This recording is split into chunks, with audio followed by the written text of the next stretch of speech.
Hi everyone, Kurt Hummel's Hippo Broach here, and it's time for another video. And it's not a joke this time, I promise. Glee. That's a thing.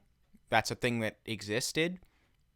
It currently exists. I've been trying to do a video on this for like the past several months from when I first started watching Glee, but I decided to put it off until now because I've actually finished watching the entire show in its entirety. Before I get into the actual video, I'll give some backstory on the whole thing. About like several months ago, during quarantine, my dad came up to my entire family and was like, yo, I have a show we should watch. And my entire family was like, dang, okay.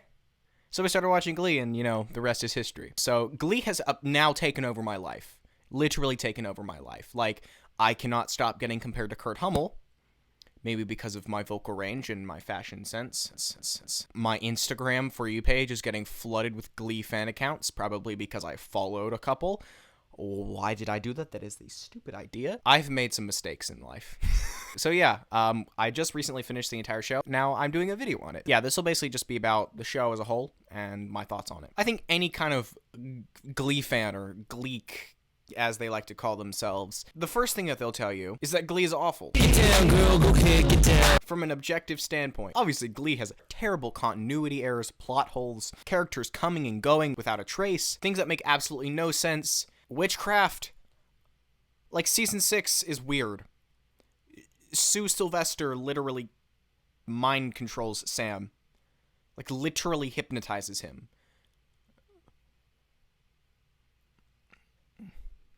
Okay, Queen, you do you.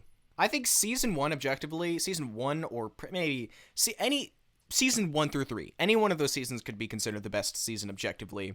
After that, the show just goes downhill, but hot take, and I know this is a really hot take, season 6 is my favorite season. I said it.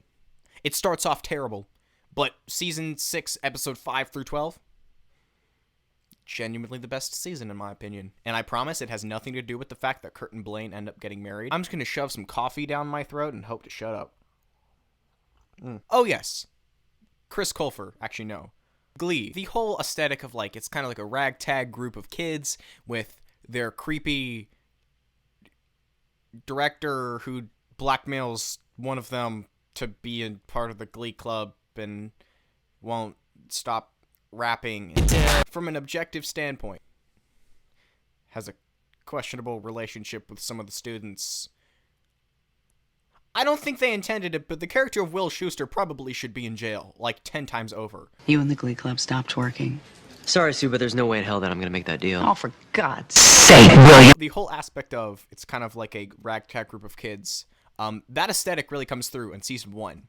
No other season. Just season 1. Mainly the beginning of season 1. That's about it. Like, once season 2 happens, or like once they win nationals, that entire aesthetic just falls off a cliff. The biggest glaring issues with season 1 definitely has to do with the voiceover, the lip sync. It's so off. Like, that's kind of one of the charming things about it, is the fact that the lip sync is just off. They fix it in season 2 onward, but at the beginning it was kind of fun. I do genuinely enjoy some of the covers, specifically being Bust Your Windows. I feel like that was better than the original, maybe because Amber Riley is just a queen. Anything sung by Darren Criss, I'm not going to talk about it. I think one of the best storylines in the entire show is in season 1, the Kurt Hummel coming out of the closet storyline, especially the episode with Kurt coming out to his dad. I'm kind of sad that they kind of just brushed over it, because I think that was one of the best storylines in the entire show. Some things I just think is just like, even in season 1, probably the most grounded season out of all of them, there was just some whack stuff, like doing the single ladies dance in the middle of a football game, blackmailing someone with possession of weed to join your Glee club, faking a pregnancy. Terry Schuster is the worst character in the entirety of the show. I don't know who I despise more, her or Kitty. Season 4 Kitty, because season 5 Kitty, they just kind of, forget about the fact that she's a total meanie doo-doo head. Total, can't say season 6 Kitty because they don't focus on her enough to be bad at all. They don't focus on any of the new characters. I'm not salty. Justice for Roderick. he deserved more screen time and more story focus. I also generally like the direction they went with Sue Sylvester post season 1. I think season 1 she just kind of played the role of comic book villain, and it kind of got old very quickly. So I'm really glad that they kind of took her character from being villain to kind of being pseudo-villain, more anti-hero-esque. Some of the storylines I do find were kind of weird, like the whole Tina faking the stutter. Any Christmas episode, genuinely any Christmas episode, very strange. Season 1 and 2 had this weird obsession. Someone, like, quitting the Glee Club, joining the Glee Club, quitting the Glee Club, joining the Glee Club. Like, just throwing any random person. It's like, I don't know what season it was, but when they got Jacob Ben Israel, the pervy school newspaper guy, as part of the Glee Club, or, like, Lauren Zeises, which I genuinely liked as a character, but, like... Also, did they forget that, like, Sugar couldn't sing? Or, like, her and Joe just kind of disappeared? What happened to Rory? Did he get deported like he was talking about? What happened? He just disappeared. He went back to his leprechaun home, I assume. The whole him pretending to be a leprechaun thing? I don't even know. And it's sad because some characters, they actually had genuine areas to build character off of that weren't just Kurt, Rachel, and Finn, and Santana, maybe. Later on, they really only focused on Kurt, Rachel. That was basically it. It kind of became the Kurt and Rachel show, which, I mean, I won't mind because, you know, Chris Colfer.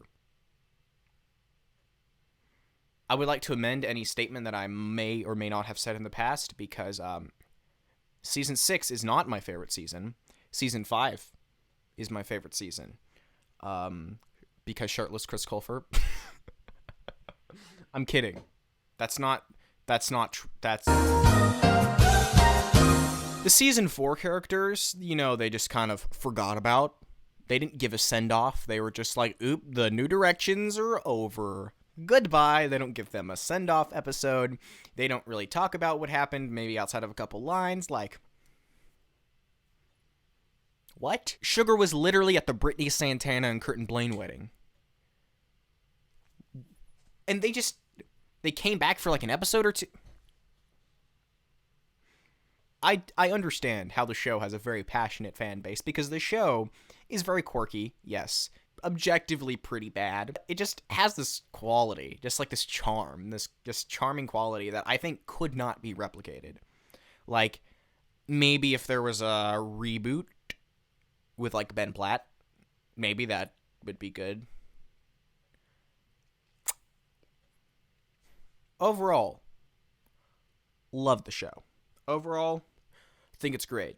I genuinely like it. Probably one of my favorite shows because I don't really watch TV very, very much, and the only reason why I started watching it was because, you know, music. I think that I genuinely will go back and watch more of it. I do have to say, I think out of all of the performance episodes, I think Season 6, We Built This Glee Club, was probably the best. Take Me to Church, Chandelier, those two songs by themselves would be great. But, like, together...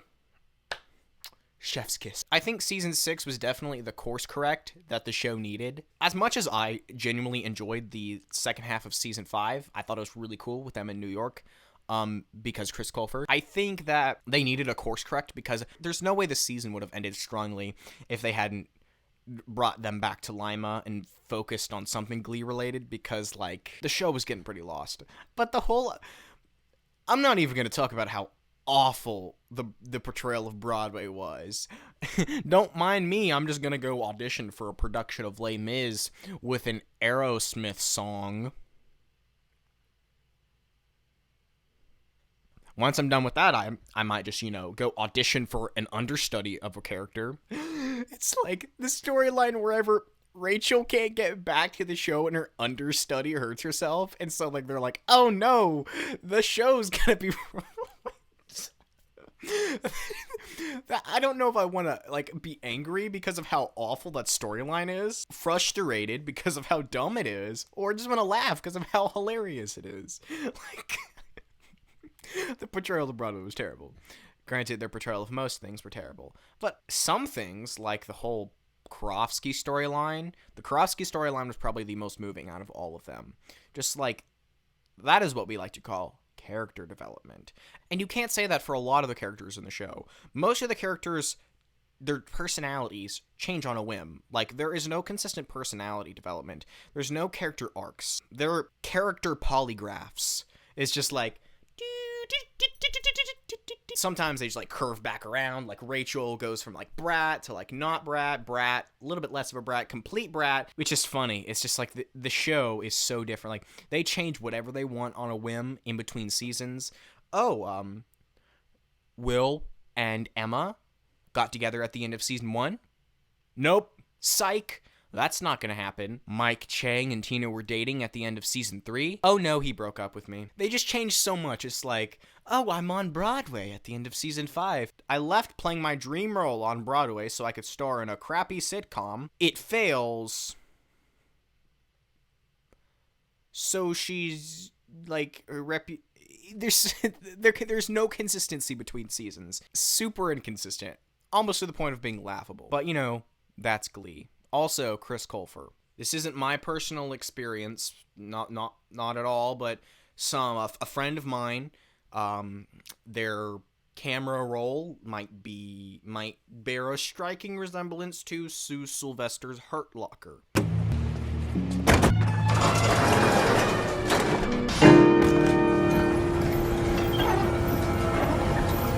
Clean. I'm not saying who it is. It's 100% totally not me, and I do not have a Curtin Blaine lock screen.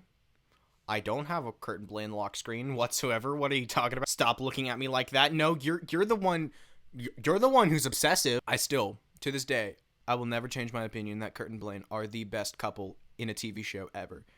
Change my mind.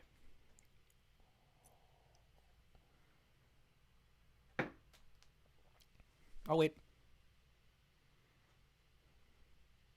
Yeah, so in general, I think I like season 4 through 6 better. I don't know, maybe because hot Chris Colfer is better than slightly less hot Chris Colfer.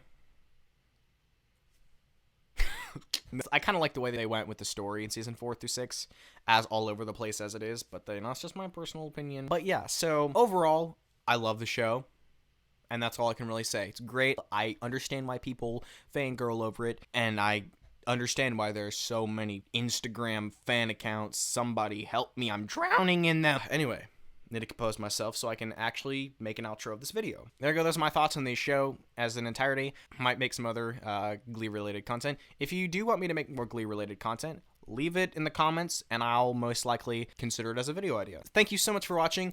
Don't forget to hit like if you liked it, and subscribe, and turn on the bell, because that's how you get notifications so you can see whenever my beautiful face uploads.